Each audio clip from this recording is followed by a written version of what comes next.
Alright, this video is on what we call rationalizing denominators, and it is a mathematical process, and this is almost, I would say, it's something that we use in mathematics to all come to the same conclusion. So first let's discuss the difference between rational and irrational numbers.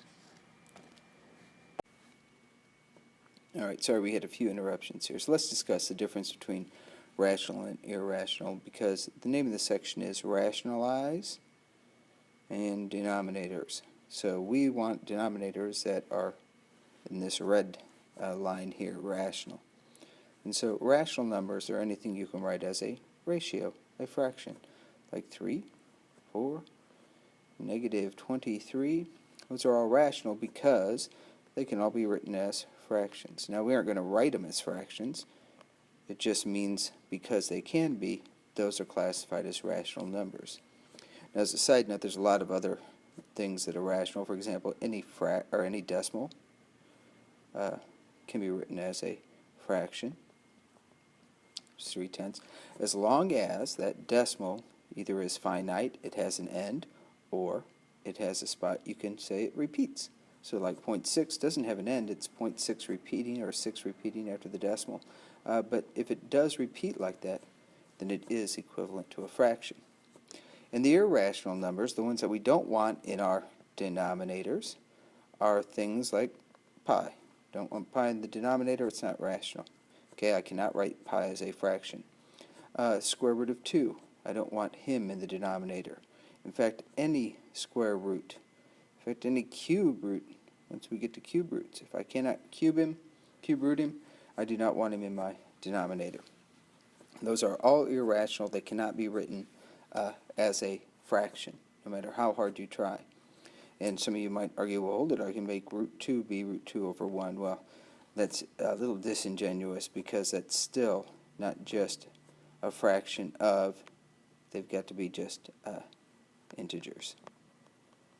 Okay, so it's got to be integer over integer, like 3 over 1, 4 over 1, or 2 over 3. And root 2 is not an integer. Okay, so we want to make sure we get rid of stuff like this in the denominators. And if we can get rid of those things, then we'll be in good shape. Let's look at two different types. Okay, that radical in the denominator could be a monomial, like this. And the other option is it could be a binomial, like this.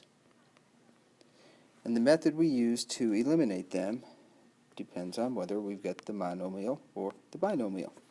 If it's a monomial, it's pretty darn easy. You multiply by whatever it takes to make it a perfect square. In this case, another root 2. Because root 2 times root 2 is root 4. I'm going to just show the denominator, which is just a 2. So I've taken my denominator from this radical to just an integer, which is a rational number. Okay. However, I can't just multiply the denominator by root 2. I have to multiply the numerator by root 2, because that means I've just multiplied by a giant 1, root 2 over root 2, which will change the way your numbers look, but that doesn't change what their value is. So I've shown you how the denominator works out to this nice rational number. The numerator, 5 times root 2, is just 5 times root 2. It becomes whatever it becomes. We can have radicals in the top, just not in the bottom. So that now is, this now has what we call a rational denominator. And if you were to type 5 divided by root 2 into your calculator, and type 5 root 2 divided by 2 into your calculator, those two, I'm going to grab my calculator really quick, 5 divided by square root of 2, both of those fractions are equal to 3.5355, and this thing goes on and on forever. Then it's got 2 3's. But it's irrational, the total number is. However, we want the one on the right without the radical or the irrational in the denominator. So that's type 1, where you have this monomial, a single term in the denominator. Type 2 is when you have this binomial in the denominator. So it's a binomial with a radical. And what you do for those is you use what we call the conjugate. The conjugate differs from the original denominator by one of the signs. In general, we replace the sign in front of the radical with its opposite sign. So here it was plus, so I used a minus. If it was minus, I'd have put a plus there. And again, whatever we do to the denominator, we do to the top, the numerator. And you'll see how nice this math works out. The numerator becomes whatever it becomes. In this case, 1 times 2 and 1 times root 3. The denominator will magically every single time turn into a rational number, kind of like this 2 up here. So let's find out what it's going to be. We've got a big FOIL problem, or distributing problem here.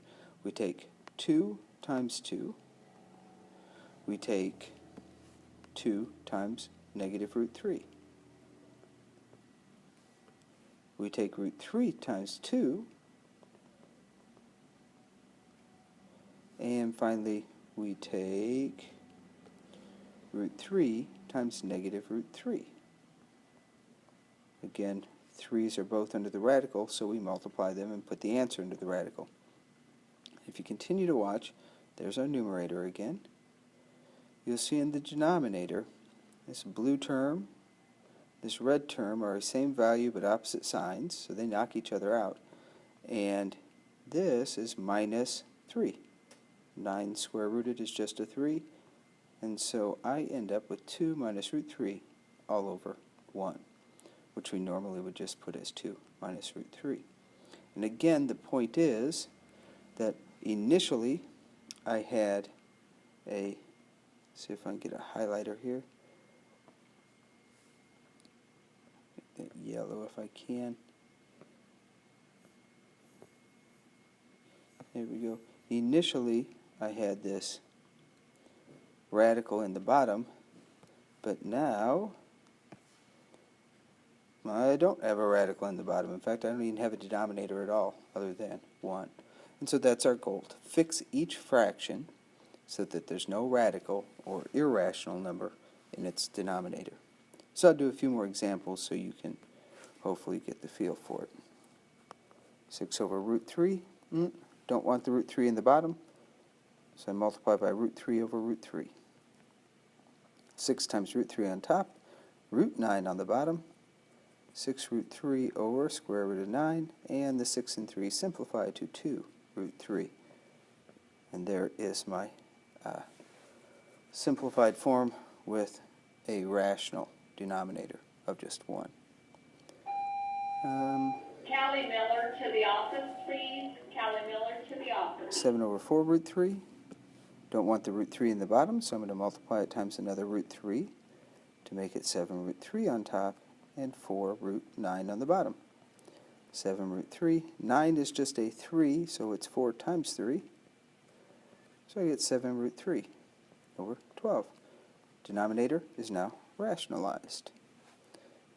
Let's try 1 over 2 minus 3 root 2. Don't want this root down here, but notice I got a binomial, so I multiply by the conjugate, 2 plus 3 root 2. It's always going to be the conjugate, changing the sign in front of the radical. On top I get 2 plus 3 root 2, and on the bottom I'll teach you a little trick.